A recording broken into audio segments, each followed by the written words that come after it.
Tampa Journal, January 26, 1887. Trouble at Ybor City.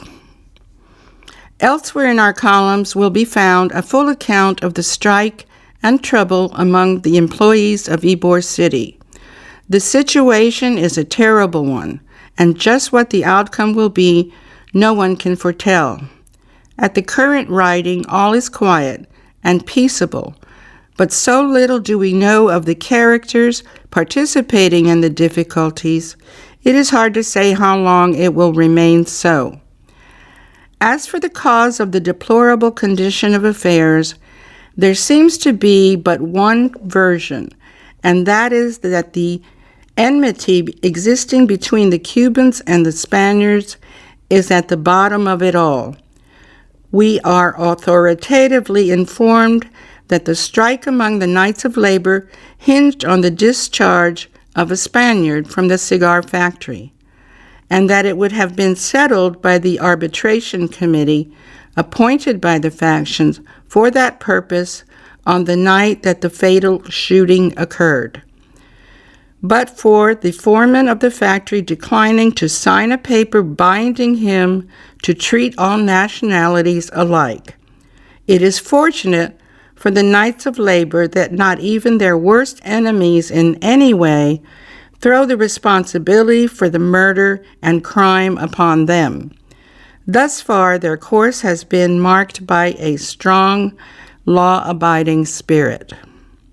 However, there is one important fact that we desire to forcibly impress upon the minds of the Ybor City people, whether they are Cubans or Spaniards, and that is the folly and crime of their nurturing hatred toward each other and bringing up old issues, prejudices, and wrongs, tormenting themselves, disgracing their reputations, and stirring up contention and strife.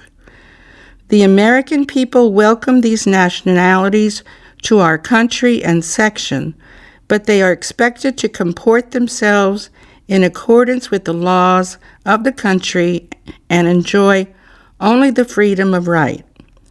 We believe that a majority of these people to be respectable and honorable, who come here seeking prosperity and the enjoyment of privileges denied them in their native homes. And we believe further that the entire trouble of these people in Ybor City is the result of designs of evil men, agitators, revolutionists, and excited patriots, who gratify their morbid ideas of distinction, heroism, and fame by imposing upon the ignorant prejudices of the masses. That very great and cowardly crimes were committed last week in Ybor City is patent to all.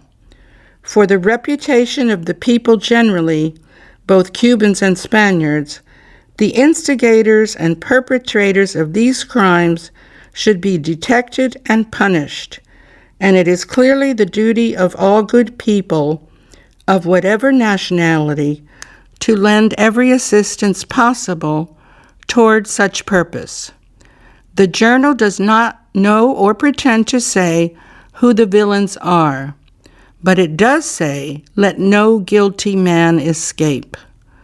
And we further urge upon the Cubans and Spaniards to stop their foolishness and curb their prejudices.